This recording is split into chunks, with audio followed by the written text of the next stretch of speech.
85편 제가 가진 성경으로 구약 성경 865쪽쯤에 있습니다. 우리 한 절씩 교독하겠습니다. 여호와여, 주께서 주의 땅에 은혜를 베푸사 야곱의 포로된 자들이 돌아오게 하셨으며 주의 백성의 죄악을 사하시고 그들의 모든 죄를 덮으셨나이다. 셀라. 주의 모든 분노를 거두시며 주의 진노를 돌이키셨나이다. 우리 구원의 하나님이여, 우리를 돌이키시고 우리에게 향하신 주의 분노를 거두소서. 주께서 우리에게 영원히 노하시며 대대에 진노하시겠나이까? 주께서 우리를 다시 살리사 주의 백성이 주를 기뻐하도록 하지 아니하시겠나이까? 여호와여, 주의 인자하심을 우리에게 보이시며 주의 구원을 우리에게 주소서. 내가 하나님 여호와께서 하실 말씀을 들으리니 무릇 그의 백성 그의 성도들에게 화평을 말씀하실 것이라. 그들은 다시 어리석은 대로 돌아가지 말지로다. 진실로 그의 구원이 그를 경외하는 자에게 가까우니 영광이 우리 땅에 머무리이다. 인애와 진리가 같이 만나고 의와 화평이 서로 입맞추었으며 진리는 땅에서 솟아나고 의는 하늘에서 굽어보도다. 여호와께서 좋은 것을 주시리니 우리 땅이 그 산물을 내리로다. 다 함께 봅니다. 의가 의가 주의 주의 앞에 앞에 앞서가며 주의 길을 닦으리로다. 닦으리로다. 아멘. 할렐루야. 예, 우리 자협사랑과 함께 인사하겠습니다. 잘 오셨습니다. 예, 우리 교회는 언제쯤 이 중간이 채워질까요? 측면이 아무래도 좋으신 것 같아요, 그렇죠? 예, 저도 사실 어느 모임에 가면 저도 앞에 중간에는 안 앉습니다. 그래서 여러분들 마음을 잘 이해합니다. 시편 85편은 위기의 때에 하나님의 구원과 회복을 바라는 공동체의 기도입니다. 당시 이 공동체가 직면한 위기가 어떤 위기였는지 정확하게 이 본문에 나와 있지는 않지만 4절에서 주의 분노를 거두소서라는 표현이 나오는 것을 볼 때 지금 이 공동체가 직면한 위기가 하나님의 분노와 관련이 있다는 것을 우리가 알 수가 있습니다. 하나님께서 왜 분노하셨는가? 하나님이 분노하신 이유는 딱 한 가지예요. 무엇 때문입니까? 하나님이 언제 분노하십니까? 죄 때문에, 죄 때문에. 예, 죄. 오늘 본문 1절에서 3절을 보시면 지금 이 시가 과거에 대한 회상으로 시작이 된다는 것을 알 수가 있어요. 한번 다시 보겠는데요. 여호와여, 주께서 주의 땅에 은혜를 베푸사 야곱의 포로된 자들이 어떻게 돼 있습니까? 돌아오게 하셨으며 주의 백성의 죄악을 사하시고 그들의 모든 죄를 덮으셨나이다. 주의 모든 분노를 거두시며 주의 진노를 돌이키셨나이다. 자, 이렇게 보니까 포로된 자들이 돌아오게 하셨다, 이렇게 되어 있습니다. 그러니까 여기서 알 수 있는 정보는 지금 이 시가 이스라엘 백성들의 그 포로기 이후에 지어진 시라는 거죠. 그러니까 이스라엘의 역사를 보면 하나님 앞에 범죄함으로 인해서 북이스라엘이 망하고 남유다가 망하고 어떻게 됩니까? 이스라엘 백성들이 포로로 끌려가죠. 끌려가서 한 70년 정도를 거기서 이제 징계 가운데 그 시절을 보냅니다. 예. 그리고 나서 다시 이들이 어떻게 돼요? 하나님의 때가 끝나니까 본토 이스라엘로 다시 돌아오지, 귀환하지 않습니까? 예, 돌아오지 않습니까? 여기 보니까 포로된 자들이 돌아오게 하셨다. 그러니까 이스라엘 백성들의 그 포로기 이후에 지어진 시라는 것을 알 수가 있는 대목인 거죠. 자, 그 당시에 포로들이 다시 본국으로 돌아온 사실을 알고 있는 시인은 이 상황을 가리켜서 이렇게 해석을 하는 거예요. 하나님께서 자신들의 죄를 사하셨다. 이게 시인의 해석입니다. 하나님께서 우리의 죄를 덮어주셨다. 이게 시인의 해석이에요. 그래서 하나님의 진노가 거두어졌다. 그렇게 지금 고백을 하고 있는 겁니다. 자, 근데 4절을 다시 보십시오. 4절에 보면 분명히 앞에서 하나님의 진노가 거두어졌다, 과거형이죠. 거두어졌다라고 했는데 4절에 보면 뭐라고 나오냐? 주의 분노를 거두소서. 이게 무슨 말일까요? 분명히 앞에서 지나갔어요. 주의 진노의 때가 지나갔단 말이에요. 근데 4절에서 다시 분노를 거두소서 이렇게 말합니다. 자, 지금 이 말은 3절과 4절 사이에 어느 정도 시간의 간격이 있다는 것을 의미하는 거예요. 과거 그들이 포로로 돌아왔을 때 그 하나님의 은혜를 찬양하고 하나님의 진노의 때가 끝났고 징계가 끝났다는 것을 고백하면서 이제 우리가 살았다. 하나님 우리 용서하셨다. 서로 이제 기뻐하고 감사하고 찬양을 했었는데 문제는 뭐냐면 시간이 흐르면서 그들 가운데 여전히 죄를 짓는 모습이 반복이 되었다는 뜻입니다. 그리고 그 반복의 결과로 어떤 일이 발생했냐면 하나님의 진노가 다시 임했다는 거예요. 자, 이 상황이 이제 구체적으로 구약의 어떤 사건을 배경으로 하는지는 알 수가 없습니다. 다만 한 가지 가능성이 있는 그 사건이 성경에 있는데 그게 뭐냐? 바로 학개에 있는 말씀이에요. 여러분 학개서 아십니까? 학개서가 좀 생소하시죠? 이름은 많이 들어보셨어도 그 내용이 뭔지 잘 모르시는 분들이 많은데 학개 말씀을 좀 띄워주십시오. 학개 1장 5절에서 11절까지의 말씀, 좀 긴 말씀이지만 한번 우리 교독으로 한번 읽어보겠습니다. 그러므로 이제 만군의 여호와가 이같이 말하노니 너희는 너희의 행위를 살필지니라. 너희가 너희가 많이 뿌릴지라도 뿌릴지라도 수확이 적으며 먹을지라도 배부르지 못하며 마실지라도 흡족하지 못하며 입어도 일꾼이 싹쓸 받아도 그것을 구멍 뚫어진 전대에 넣음이 되느니라. 만군의 여호와가 말하노니 너희는 자기의 행위를 살필지니라. 너희는 산에 올라가서 나무를 가져다가 성전을 건축하라. 그리하면 내가 그것으로 말미암아 기뻐하고 또 영광을 얻으리라. 여호와가 말하였느니라. 너희가 많은 것을 바랐으나 도리어 적었고 너희가 그것을 집으로 가져갔으나 내가 불어버렸느니라. 나 만군의 여호와가 말하노라. 이것이 무슨 까닭이냐? 내 집은 황폐하였으되 너희는 각각 자기의 집을 짓기 위하여 빨랐음이라. 그러므로 너희로 말미암아 하늘은 이슬을 그쳤고 땅은 산물을 그쳤으며. 자, 11절 같이 읽어봅니다. 시작. 내가 이 땅과 산과 곡물과 새 포도주와 기름과 땅의 모든 소산과 사람과 가축과 손으로 수고하는 모든 일에 한재를 들게 하였느니라. 자, 이게 무슨 내용인지 감이 오십니까? 이게 어떤 내용인지 느낌이 좀 오시나요? 예. 이 내용을 한마디로 말하면 이겁니다. 여러분 그 포로로 이스라엘 백성들이 끌려갈 때 바벨론군이 쳐들어와서 성전을 그대로 보존을 시키고 남유다를 멸망시켰습니까? 아니면 성전을 파괴하고 남유다를 멸망시켰습니까? 성전을 파괴시켰죠. 예, 완전히 그 땅이 초토화가 됐거든요. 그러니까 한마디로 이 내용이 무슨 내용이냐면 성전이 이렇게 무너져 있는데 포로들이 돌아온 다음에 하나님 하시는 말씀이에요. 성전이 이렇게 무너져 있는데 지금 너희만 잘 꾸민 집에서 살고 있을 때란 말이냐? 그 뜻이에요. 느낌이 오시나요? 그래서 어떤 일이 발생했냐면 이제 10절 11절 말씀 다시 한번 띄워주시겠습니까? 그러므로 너희로 말미암아 하늘은 이슬을 그쳤고 땅은 산물을 그쳤으며 내가 이 땅과 산과 곡물과 새 포도주와 기름과 땅의 모든 소산과 사람과 가축과 손으로 수고하는 모든 일에 한재, 그러니까 가뭄, 황폐함, 이런 한재를 들게 하였느니라 이렇게 말합니다. 그러니까 이스라엘 백성들이 이제 포로 귀환한 다음에 이제 먹고 살아야 되니까 땅이 황폐하고 하니까 이제 먹고 살기에 급급한 거예요. 그런데 아마 그 부분이 좀 도가 지나쳤던 것 같아요. 여호와의 성전은 그대로 황폐하게 돼 있어. 황폐해져 있고 무너져 있습니다. 근데 전혀 돌볼 생각을 안 하는 거예요. 아무도. 그리고 자기 집은 잘 꾸미고 살아가는 겁니다. 그거에 대해서 하나님께서 말씀을 하시는 거예요. 그 결과 어떤 일이 발생했냐면 그 땅에 이슬이 그쳤고 땅에서 소산물이 그쳤고 포도주와 기름과 모든 사람과 가축과 손으로 수고하는 모든 일에 한재가 들었다. 이렇게 말하고 있습니다.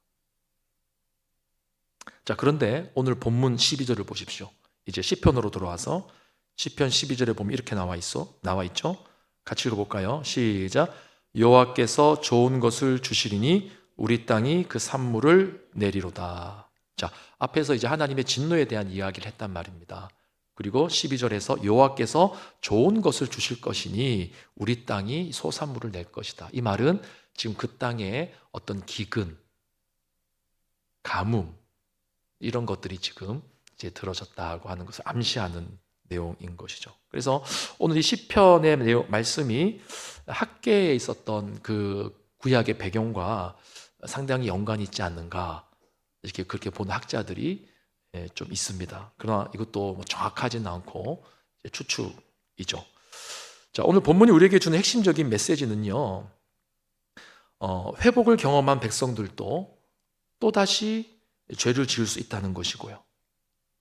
그러면 또다시 죄를 지었을 때 어떻게 해야 되는 건가? 또다시 하나님께로 돌아가야 된다는 것입니다.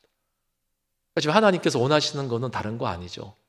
어쨌건 이 백성들이 다시 돌아오게끔 하기 위해서 그 땅에 기근을 일으키셨다는 거죠.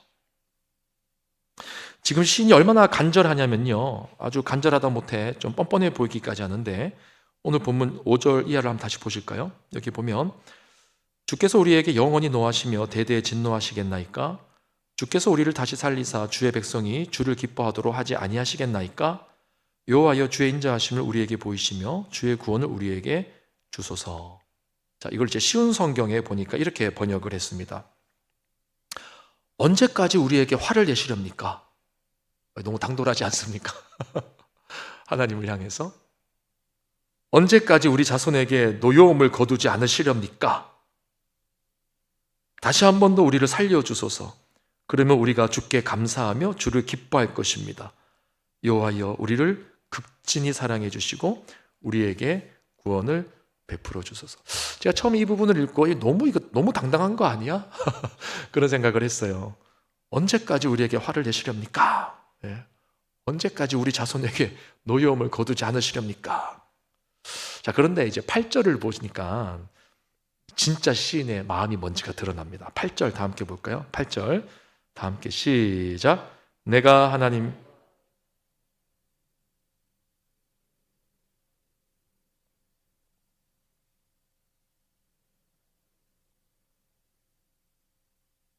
자, 새번역 성경은 이 부분을 이렇게 번역을 했습니다.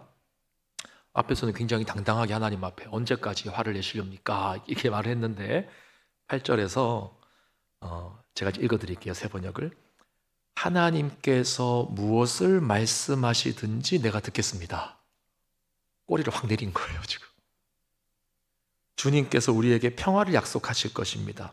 주님께서는 주님의 백성, 주님의 성도들이 망령된 대로 돌아가지 않는다면 조건이죠. 진정으로 평화를 주실 것입니다. 여기서 지금 두 가지가 핵심적인 내용이에요. 첫째는 하나님께서 무엇을 말씀하시든지 내가 듣겠습니다라는 거죠. 듣겠습니다. 순종하겠다는 거죠. 두 번째는 주님의 백성, 주님의 성도들이 망령대로 돌아가지 않는다면 진정으로 평화를 주실 것입니다. 이 두 가지. 그러니까 지금 시인이 굉장히 당당하게 하나님 앞에 회복을 구하는 것 같지만 사실 그 이면에는 하나님께 절대적으로 순종하고자 하는 마음이 있다는 거죠. 하나님 무슨 말씀을 하시든지 제가 듣겠습니다. 여러분 진짜 회복을 원하는 사람은요 자신의 방법을 주장하지 않습니다. 우리가 처음에는 하나님 앞에 회복을 많이 구하잖아요. 그냥 내가 원하는 회복. 그러나 나중에 하나님과 나와의 이 기싸움에서 결국 누가 이기십니까? 하나님이 이기시죠. 우리가 절대로 하나님 못 이깁니다, 여러분. 그러고 나면 우리가 하나님 앞에 완전히 이제 꼬리를 내리고 이제는 나는 할 수 없다. 하나님 알아서 하십시오. 내 마음도 하나님이 만져주시고 내 상황도 하나님이 만져주시고 하나님의 선택입니다. 내 마음만 만져주셔서 환경은 어렵더라도 이기게 하시든지 아니면 환경을 바꿔주셔서 나로 하여금 살게 하시든지 나는 모르겠습니다. 하나님께서 알아서 하십시오. 이렇게 내려놓는 거죠. 여러분 진짜 회복을 원하는 사람은요 하나님의 방법을 구하는 사람이에요. 하나님의 말씀에 순종하는 사람이고 그런 사람이 하나님 앞에 담대히 나아가서 염치불구하고서라도 회복을 구하는 것입니다. 근데 이것을 오해하지 말 것이 내가 순종하겠으니까 이제 회복해 주십시오. 이게 잘못 이해하면 일종의 거래처럼 느껴질 수 있습니다. 이건 거래가 아닙니다, 여러분. 우리가 하나님 앞에 어떤 거래하는 마음으로 이렇게 했으니까 이렇게 해 주십시오. 이거는 굉장히 나쁜 자세죠. 하나님과의 관계가 거래가 되는 순간 우리의 모든 행위는 나의 공로가 돼버리지 않습니까? 내가 이만큼 했으니까 하나님도 이만큼 당연히 도와주셔야 되는 거 아닙니까? 이런 자세죠. 그건 신앙생활이 아닙니다. 이거는 오늘 본문의 시인의 자세가 아니에요. 지금 시인의 자세는 뭐냐면 내가 다 듣겠습니다. 하나님 무슨 말씀하시든지 다 듣겠습니다. 그러니까 좋은 것도 듣고 안 좋은 것도 듣고, 말씀에 대한 편식이 없는 거죠. 그래서 오늘 본문에서 이 시인이 순종하겠다라는 말을 신약의 언어로 다르게 표현하면 내 자신을 부인하는 것입니다. 예수님 말씀하셨죠. 누구든지 나를 따르려거든 자기를 부인하고.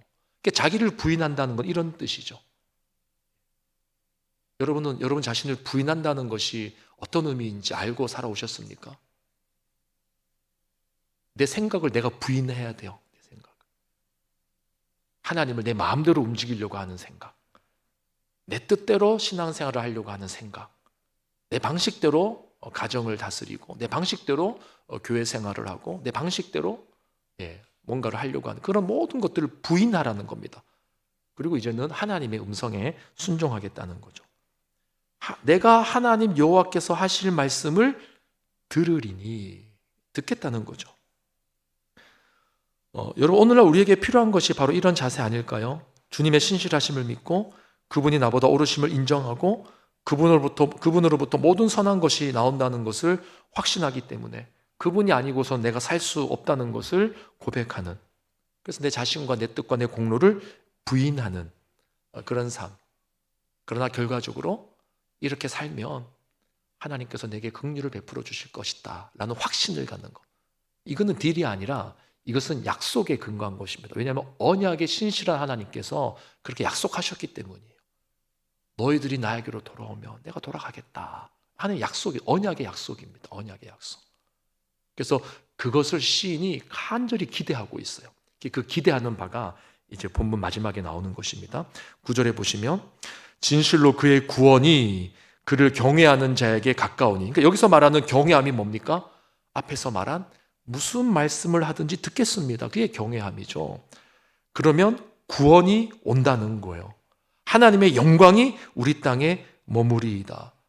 만약에 이 본문이 정말 학계 그 선지자가 기록한 그 본문과 연관이 있는 본문이라고 한다면 여기서 말하는 영광은 그 성전을 통해서 다시 한 번 더 하나님의 임재가 나타난다.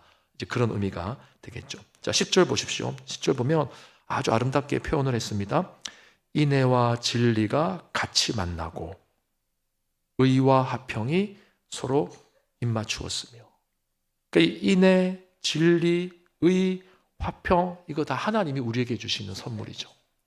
하나님으로부터만 나오는 선물이죠. 우리가 만들어낼 수 없습니다. 여기서 말하는 인애는 헤세드라는 단어, 다 아시죠? 헤세드라는 말? 구약에서 하나님이 우리를 사랑한다고 할 때 사용하는 단어가 이 단어입니다. 헤세드. 이 단어는 단순히 사랑이 아니라 제가 이제 항상 강조하는 긍휼. 하나님이 그의 백성을 보실 때 긍휼히 여기는 거죠.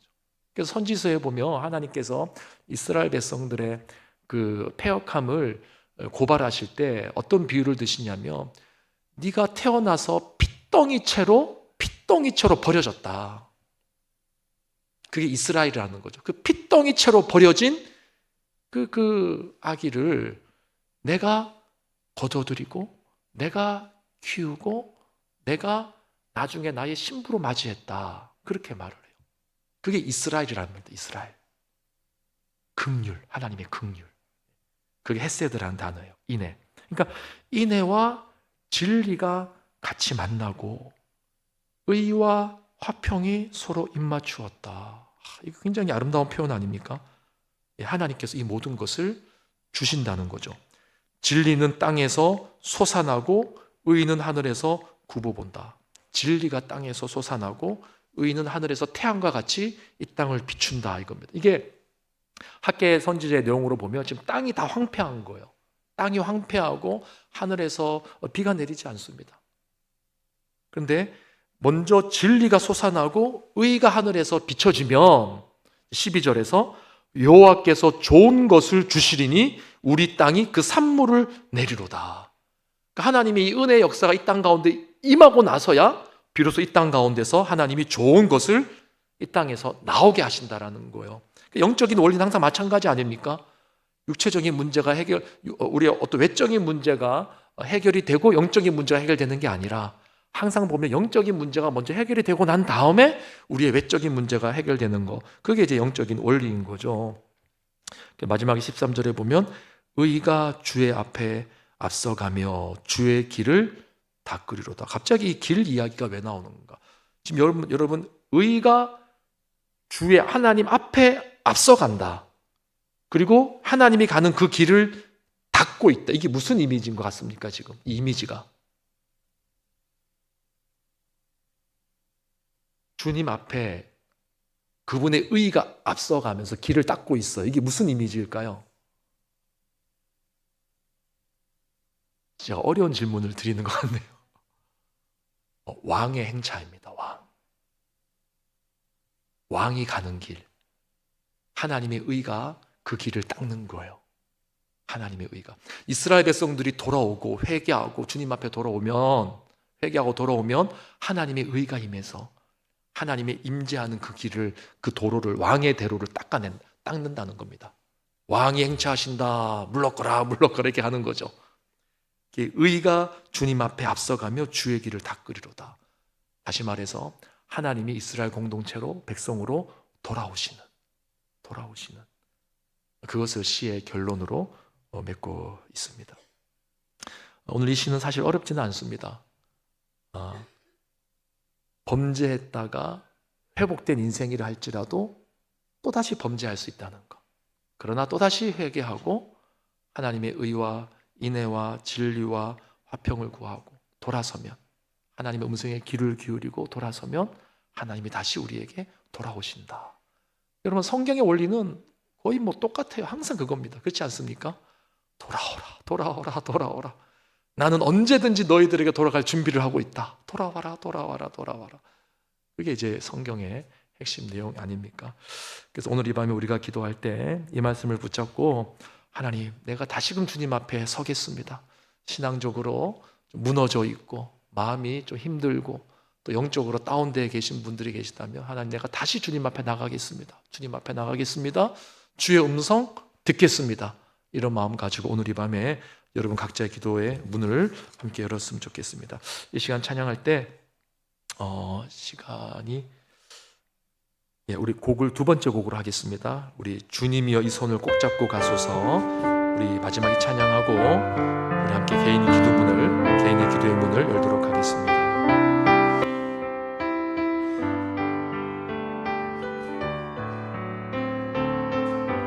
주님여 이 손을 꼭 잡고, 주님여 이 손을 꼭 잡고 가소서, 약하고 피곤한 이 몸을 폭풍은 흑암속 해치사 빛으로 손잡고 날 인도하소서. 주님여 이 손을 꼭 잡고, 주님여 이 손을 꼭 잡고 가소서, 약하고 피곤한 이 몸을 폭풍은 흑암속 해치사 빛으로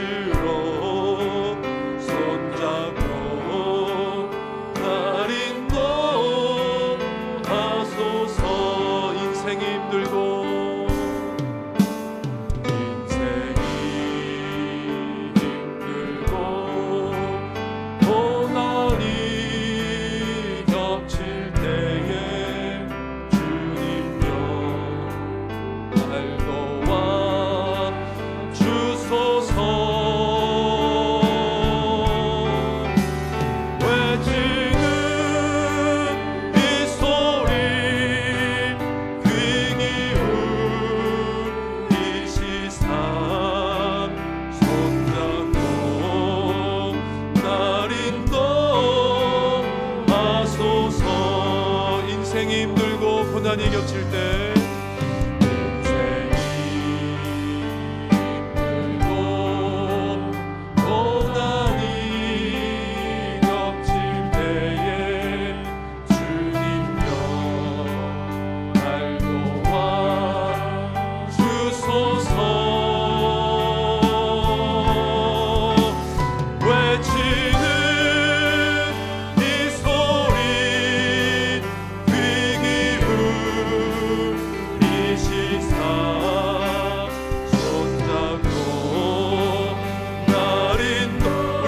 돌아가고자 하는 마음으로 다시 한 번 더 주님여 이 손을 꼭 잡고 가소서. 주님여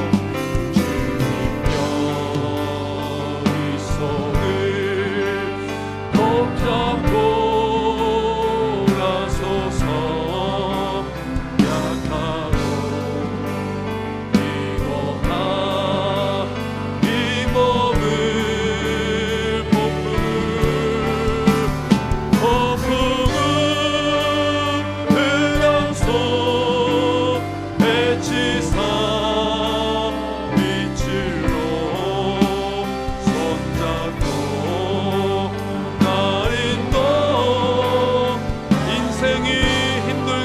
약하고 피곤한 이 몸을